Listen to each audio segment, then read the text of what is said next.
जय हिंद स्टूडेंट्स। तो इस वीडियो के अंदर हम बात करेंगे सीडीएस के 2022 के सेकंड पेपर में जो ज्योमेट्री के क्वेश्चन आए हैं उनके बारे में अपने डिस्कशन करेंगे। तो 2022 के सेकंड पेपर में ज्योमेट्री में से टोटल 13 क्वेश्चन आए थे और हम इन 13 क्वेश्चनों को देखते हैं कि किस टाइप के क्वेश्चन थे, लेंथी थे, आसान थे, कितना टाइम लगने वाला था। पहले क्वेश्चन से शुरू करते हैं। A triangle ABC with sides AB 15 centimetre, BC 9 centimetre, CA 12 centimetre is inscribed in a circle। किसी सर्कल के अंदर ये एक ट्रायंगल बना है और ट्रायंगल की साइड्स को देखकर पता लग रहा है कि 15, 9, 12 ये तो एक ट्रिपलेट है। ये तो एक ट्रिपलेट है और ट्रिपलेट है मतलब राइट एंगल ट्रायंगल है। राइट एंगल ट्रायंगल की सबसे बड़ी साइड 15 सेंटीमीटर है, तो मैंने राइट एंगल ट्रायंगल बनाया, इसकी सबसे बड़ी साइड 15 ले ली। उसके बाद BC की वैल्यू, और ये AB है, ये AB है। BC की वैल्यू मेरे पास 9 सेंटीमीटर है और CA की वैल्यू मेरे पास 12 सेंटीमीटर है। ये एंगल होगा 90 डिग्री। अब यहां पर मुझे फाइंड करना है cos square A plus cos square B plus cos square C। ये ट्रायंगल कहता है एक सर्कल के अंदर बना है, तो मुझे क्वेश्चन को देखकर लग रहा है कि सर्कल की मुझे जरूरत नहीं पड़ेगी। और AB BC CA की कितनी वैल्यू दे रखी है, ये 15, 9, 12, इसकी भी आपको जरूरत नहीं पड़ेगी। जब आपको यही पता लग गया कि ट्रायंगल राइट एंगल ट्रायंगल है, बस क्वेश्चन तो वहीं पर ही हो गया। कैसे?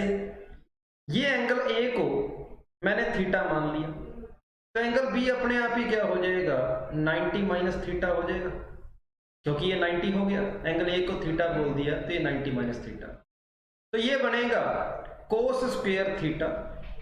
कोस स्क्वायर B ये आपके पास हो जाएगा कोस स्क्वायर 90 माइनस थीटा, और C एंगल आपके पास 90 है और ये हो जाएगा कोस स्क्वायर 90 डिग्री। तो ये बना कोस स्क्वायर थीटा, ये बना साइन स्क्वायर थीटा, क्योंकि कोस 90 माइनस थीटा साइन थीटा होता है।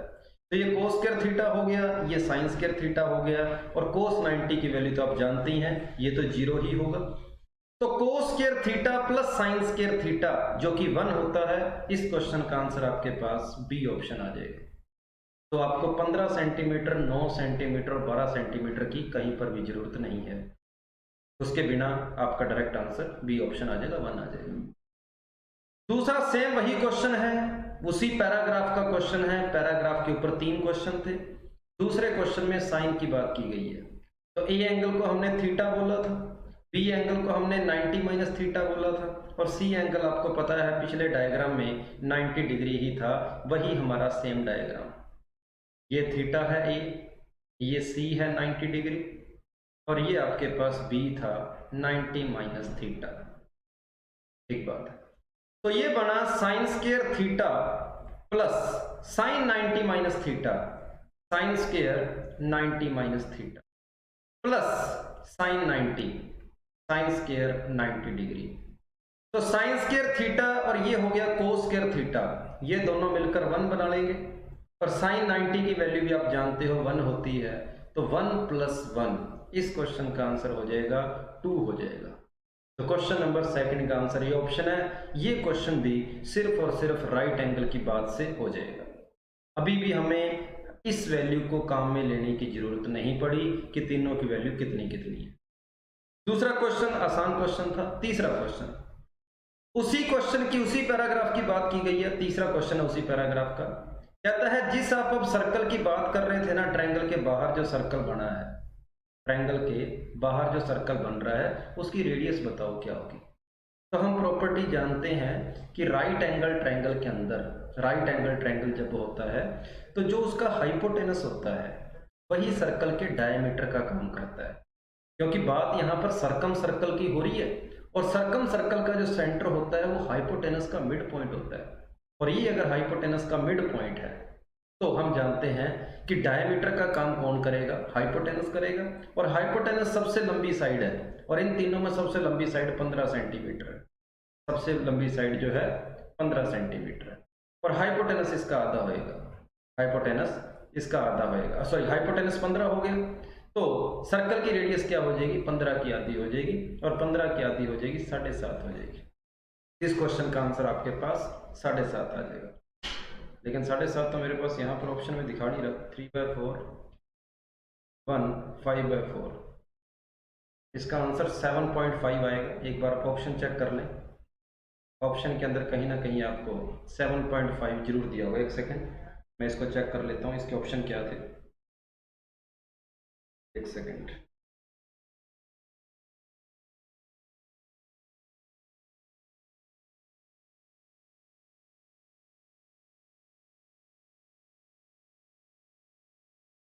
मैथ्स का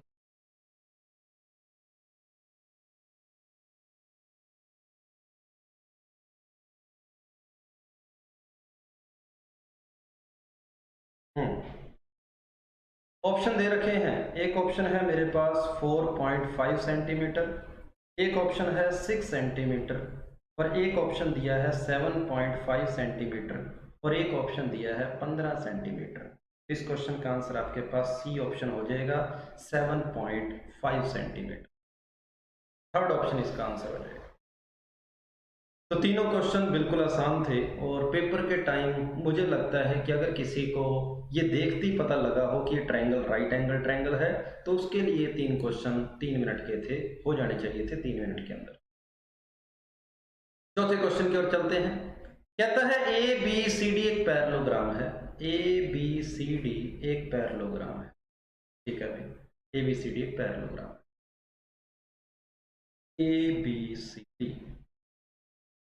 ए circle through A B and C, A B और सी से एक सर्कल गुजर रहा है जो ए बी और सी से पास कर रहा है, ए बी और सी से पास कर रहा है। सर्कल थोड़ा ठीक बनाते हैं, एक सेकंड। ए बी और सी से पास करने वाला कोई अपने को सर्कल चाहिए। इस तरीके से कोई सर्कल बनेगा जो ए बी सी इन तीनों से पास करेगा, लेकिन डी से पास नहीं कर रहा, क्योंकि कभी भी किसी पैरेललोग्राम जो होता है वो सर्कल के अंदर बन नहीं सकता, क्योंकि सर्कल के अंदर अगर आप कोई पैरेललोग्राम बनाने की कोशिश करोगे तो वो रेक्टेंगल बन जाता है। दूसरे बोला है कि एक सर्कल है जो पैरेललोग्राम के 3 वर्टेक्स ए बी सी से गुजरता है, और A B C intersect C D produce at E. A circle passing through A B C intersect C D produced at E. इसको सी डी को प्रोड्यूस किया गया, इस पॉइंट ई तक प्रोड्यूस किया गया। ठीक बात है। तो क्वेश्चन में पूछा गया है कि क्या ए बराबर ए डी होगा, क्या ए ई बराबर ए डी होगा। मैंने ए को ई से मिला दिया, तो क्या ये दोनों बराबर हैं, ये पूछा गया है। क्या ये दोनों बराबर हैं। हम एक प्रॉपर्टी जानते हैं, किसी सर्कल के अंदर जब कभी भी हम ट्रेपीजियम बनाने की कोशिश करते हैं, ट्रेपीजियम कौन सा ट्रेपीजियम की बात कर रहा हूं मैं, ए बी सी ई की बात कर रहा हूं, ए बी सी ई। तो सर्कल के अंदर अगर कभी भी हम ट्रेपीजियम बनाने की कोशिश करते हैं ना, तो ट्रेपीजियम हमेशा आइसोसेलेस होता है, मतलब ये साइड इस साइड के बराबर आएगी, ये दोनों बराबर होगी। बट मुझे पैरेललोग्राम ने बोल रखा है कि BC और AD बराबर होंगे, क्योंकि पैरेललोग्राम है तो BC और AD आपस में बराबर होंगे, तो AD और AE ये दोनों भी आपस में बराबर हो जाएगी। पहला स्टेटमेंट मेरा सही है। दूसरे स्टेटमेंट की ओर चलते हैं। कहता है CD बराबर DE होगा। CD मतलब ये लाइन और ये लाइन DE ये बराबर होगी, ये उसने बोला है बराबर होगी, और ये मुझे कहीं से बराबर लगी नहीं। आपको डायग्राम से थोड़ा सा क्लियरली पता लग रहा होगा कि अगर ये बराबर करने की बात करता है, मतलब डी को EC का मिड पॉइंट ले रहा है, लेकिन जरूरी थोड़ी है डी EC का मिड पॉइंट हो। तो दूसरा स्टेटमेंट कहीं से भी ठीक नहीं है, पहला स्टेटमेंट आपका सही हो जाए, पहला स्टेटमेंट सही हो जाए, ओनली वन आएगा इसका। ठीक बात है, ओके है। क्वेश्चन नंबर 5 पर चलते हैं। पांचवा क्वेश्चन क्या कहता है। कहता है किसी एक इक्विलेटरल ट्रायंगल में सेंट्रोइड और सर्कम सर्कल का जो सेंटर होता है वो कोइंसाइड करते हैं। बिल्कुल सही बात है। इक्विलेटरल ट्रायंगल के अंदर centroid, circumcircle, ortho circumcentre, orthocentre, incentre सारे के सारे कोइंसाइड करते हैं। फिर उसने बोला है angle bisector of cyclic quadrilateral form another cyclic quadrilateral. ये भी सीधी सीधी प्रॉपर्टी है। कि किसी साइक्लिक क्वाड्रिलेटरल के अगर आप एंगल बाइसेक्टर लोगे तो वो भी एक साइक्लिक क्वाड्रिलेटरल ही बनाते हैं, ये भी डायरेक्ट प्रॉपर्टी है। एवरी साइक्लिक पैरेललोग्राम रेक्टेंगल, इसके बारे में अभी मैं आपको बता के हटाऊं कि कभी भी किसी सर्कल के अंदर अगर आप पैरेललोग्राम बनाने की कोशिश करोगे तो पैरेललोग्राम नहीं बना पाओगे, वो रेक्टेंगल ही बन जाएगा। तो यहाँ पर तीनों स्टेटमेंट को मैं ठीक बोलूं, ये तीनों के तीनों क्वेश्चन आपके पास प्रॉपर्टीज होती है जो कि आपको पता होनी चाहिए। क्वेश्चन नंबर 6 की ओर चलता हूं। कहता है ए बी सी डी एक ट्रेपीजियम है, A B is parallel to D C है, ठीक बात है, कुछ इस तरीके से, और vertices A B C D pass through a circle, okay, एक सर्कल भी बना रहे हैं। चलो मैंने एक सर्कल बना लिया, और सर्कल के अंदर आपको थोड़ी देर पहले मैं आपको बताकर हटा हूं कि किसी भी सर्कल के अंदर अगर हम कभी भी ट्रेपीजियम बनाने की कोशिश करते हैं तो वो ट्रेपीजियम हमेशा आइसोसेलेस बनता है। मैंने अभी आपको ये बात बताई है कि सर्कल के अंदर अगर आप कभी भी ट्रेपीजियम बनाओगे तो उसकी ये दोनों साइडें सामने वाली हमेशा बराबर होएगी ही होएगी। चलो उसने बोला कौन सा ऑप्शन यहाँ पर करेक्ट है, तो ये ए हो गया, ये बी हो गया, ये सी हो गया, डी हो गया। कहता है एडी बराबर होगा बीसी के, एडी बराबर होगा बीसी के, ये तो सीधी सीधी प्रॉपर्टी होगी, बिल्कुल सही है।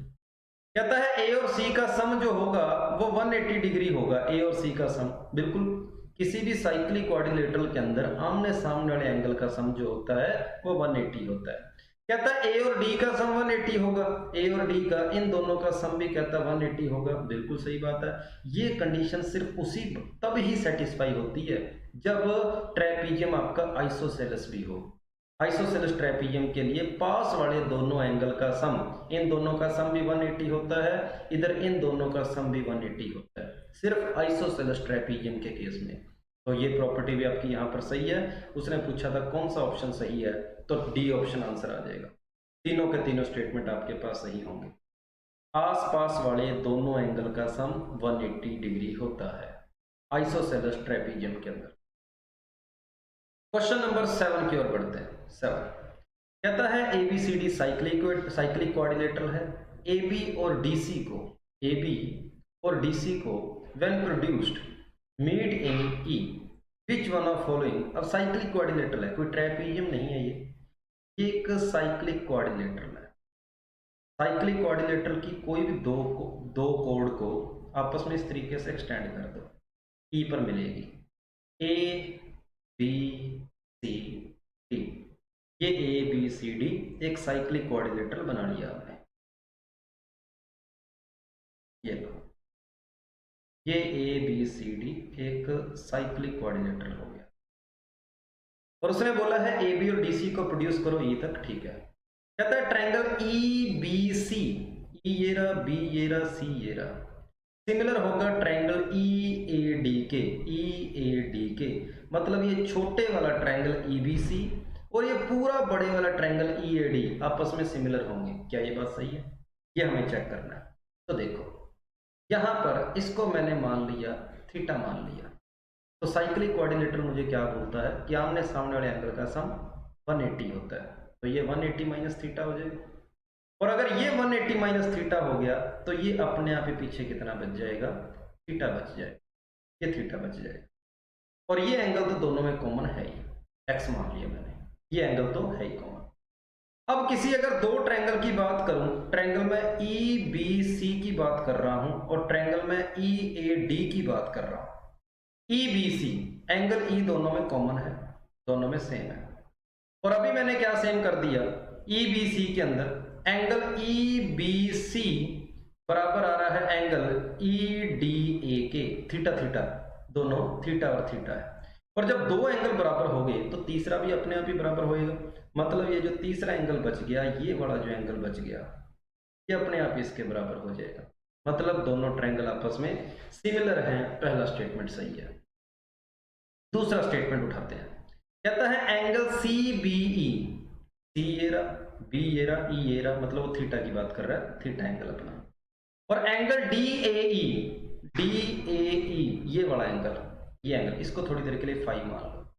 अगर ये फाई हो गया तो ये 180 माइनस फाई हो जाएगा, और ये 180 माइनस फाई हो गया तो ये अंदर वाला फाई हो जाएगा।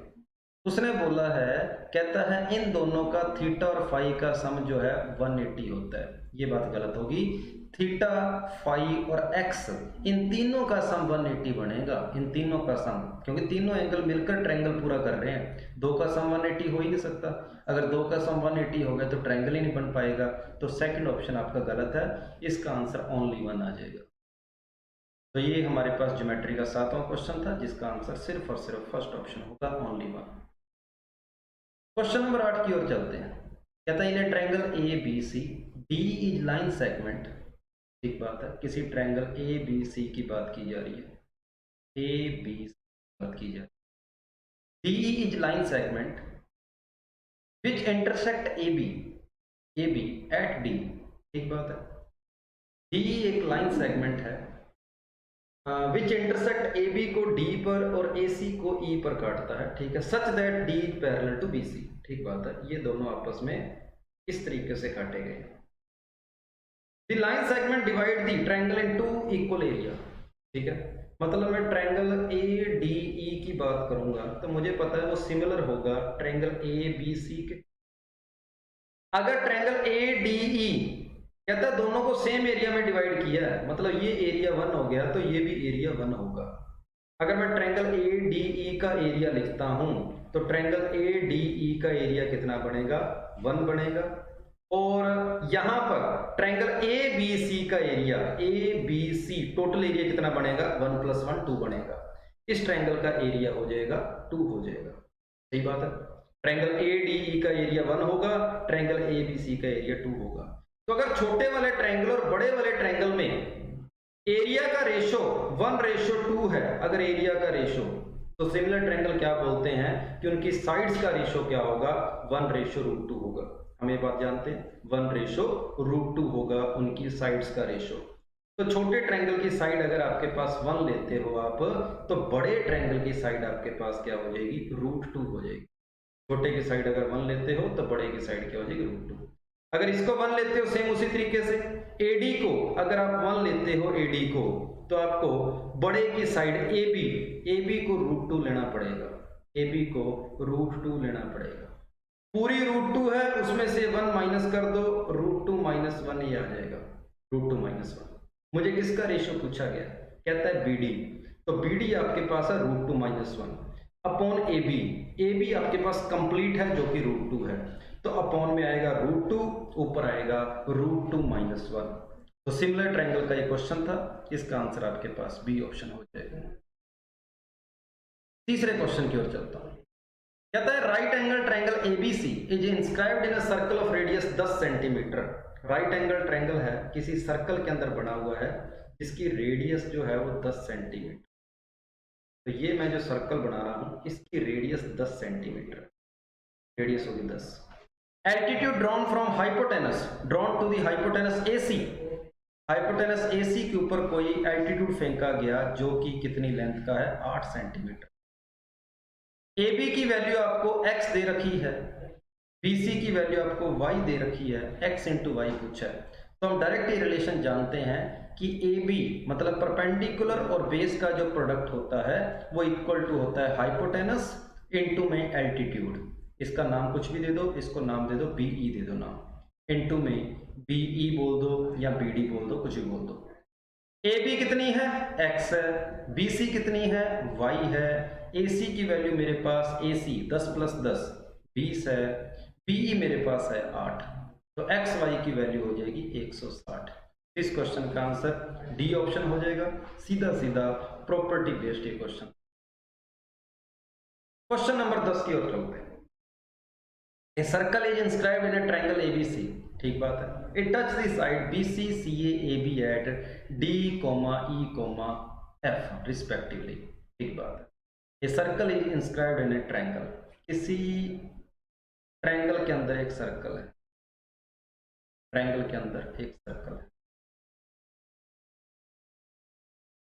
ठीक बात है, a circle is inscribed in triangle ABC कुछ इस तरीके से हो गया।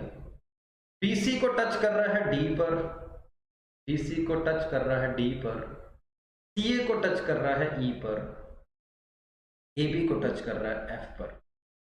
एंगल ई डी एफ पूछा है, ई ये रहा, डी ये रहा, एफ ये रहा, ई डी एफ पूछा है। चलो देखते हैं ई डी एफ, और आंसर मुझे ए या फिर बी और सी की फॉर्म में चाहिए। मुझे ये एंगल चाहिए, मुझे ये एंगल चाहिए। तो ये एंगल मैं देख रहा हूं, ये जो एंगल चाहिए ये सर्कल के सरकमफ्रेंस के ऊपर बना हुआ एंगल है। मैं जानता हूं कि सेंटर वाला एंगल अगर मेरा जितना भी हो जाए, सरकमफ्रेंस वाला एंगल उसका आधा हो जाएगा। बस मैं ये सेंटर वाला एंगल निकाल लूं, बात बन जाएगी। ये एंगल कितना है, ठीक बात है। अब ये सर्कल की टेंजेंट बन रही है, ए बी लाइन जो है ना टेंजेंट है, और हम जानते हैं टेंजेंट हमेशा 90 डिग्री एंगल बनाती है, 90 डिग्री। ये दोनों एंगल 90-90। एंगल ए जो है ये आपके पास, अगर इसको आप ए लेते हो तो सामने वाला एंगल आपके पास बचेगा 180 माइनस ए बचेगा। ये जो पूरा एंगल है ये 180 माइनस ए होगा, क्योंकि चारों क्वाड्रिलेटरल के अंदर चारों एंगल का सम 360 बनना चाहिए। 90-90 ये ले गए और ये ए हो गया, तो ये 180 माइनस ए, और ये एंगल फिर उसका आधा हो जाएगा। 180 का आधा 90, ए का आधा a/2। इस क्वेश्चन का आंसर डी ऑप्शन। तो क्वेश्चन नंबर 10 का आंसर डी ऑप्शन है, इसका आंसर हो जाएगा 90 माइनस a/2। 10वां क्वेश्चन था, आसान क्वेश्चन था। 11वें क्वेश्चन की ओर चलते हैं। कहता है triangle ABC right angle at A, ठीक है, कोई एबीसी एक राइट एंगल ट्रायंगल है ए पर, और AD is perpendicular to BC, AD perpendicular है BC पर, ठीक बात है। और क्या बोला गया है, कहता है BD की लेंथ जो है, BD की लेंथ, ये लेंथ 7.5 सेंटीमीटर है, DC की लेंथ दे रखी है 10 सेंटीमीटर, AD की लेंथ पूछिए क्या होगी। तो डायरेक्ट प्रॉपर्टी होती है AD की लेंथ बराबर अंडर रूट के अंदर CD की लेंथ इंटू में DB की लेंथ। तो अंडर रूट में 10 इंटू 7.5 जो कि अंडर रूट के अंदर 75 हो जाएगा, जिसको आप 5√3 लिख सकते हो। सीधा सीधा प्रॉपर्टी बेस्ड क्वेश्चन। 11वें क्वेश्चन का आंसर सी ऑप्शन है। क्वेश्चन नंबर 12 की ओर चलते हैं। कहता है the perpendicular AD on base BC of a triangle ABC। कोई ट्रायंगल ABC है, कोई ट्रायंगल है ABC। The perpendicular AD, perpendicular फेंका गया, AD परपेंडिकुलर है, on the base BC of triangle ABC intersect BC at D, ठीक बात है। सो दैट DB जो है वो 3 गुना है CD की BD 3 गुना है, मतलब ये x है ना, तो ये 3x है। इसका मतलब ये हो गया कि CD जितनी भी होगी उससे 3 गुना BD हो जाएगी। और यहाँ पर कहता है इनमें से कौन सा ऑप्शन सही है, मुझे बताओ। AB plus AC, AB minus AC, AB AC और BC की बातें कर रहा है, और यहाँ पर A plus B into A minus B का फॉर्मूला लगाओ लेफ्ट साइड। तो हम देख पा रहे हैं कि AB का स्क्वायर माइनस AC का स्क्वायर ये कितना होता है, और मुझे आंसर BC की फॉर्म में चाहिए। बस मेन बात इतनी सी है। चलो, तो यहाँ पर ये AB है और ये AC है, ठीक बात है। तो AD की वैल्यू निकालते हैं, पाइथागोरस थ्योरम लगाते हैं। पाइथागोरस से लेफ्ट साइड वाले ट्रायंगल में अगर मैं पाइथागोरस लगाऊंगा तो मेरे पास क्या बनेगा, मेरे पास बनेगा AD का स्क्वायर प्लस BD का स्क्वायर बराबर हो जाएगा AB का। राइट साइड अगर ट्रायंगल के अंदर मैं पाइथागोरस थ्योरम लगाता हूं तो AD का स्क्वायर प्लस DC का स्क्वायर बराबर AC का स्क्वायर। मुझे चाहिए AB का स्क्वायर माइनस AC का स्क्वायर, तो पहली इक्वेशन में से दूसरी इक्वेशन को माइनस कर दो, पहली इक्वेशन में से दूसरी इक्वेशन को माइनस कर दो, तो ये बनेगा BD का स्क्वायर माइनस DC का स्क्वायर इक्वल टू AB का स्क्वायर माइनस AC का स्क्वायर। तो ये हो गया BD का स्क्वायर प्लस में BD का स्क्वायर माइनस में DC का स्क्वायर। तो BD का स्क्वायर मतलब 9x स्क्वायर, DC मतलब x, तो 9x स्क्वायर में से x स्क्वायर को माइनस किया तो ये बन गया 8x स्क्वायर। और मुझे पता है, और मेरा आंसर क्या आया, AB का स्क्वायर माइनस AC का स्क्वायर मेरे पास आया 8x स्क्वायर, और मुझे आंसर BC की फॉर्म में चाहिए, और BC के बारे में जानता हूं कि BC तो 4x है, BC तो 4x है। तो BC का स्क्वायर बराबर क्या हो जाएगा, 16x स्क्वायर। दोनों साइड 2 से डिवाइड कर दिया तो BC का स्क्वायर बाय 2 बराबर हो जाएगा 8x स्क्वायर। 8x स्क्वायर की जगह वैल्यू पुट कर दो BC स्क्वायर बाय 2। ये 2 आपका दूसरी साइड चला जाएगा और पहला ऑप्शन आपके पास आंसर हो जाएगा। तो क्वेश्चन नंबर 12 का आंसर आपके पास आ जाएगा, पहला ऑप्शन आंसर हो जाएगा। AB का स्क्वायर माइनस AC का स्क्वायर इक्वल टू BC का स्क्वायर बाय 2।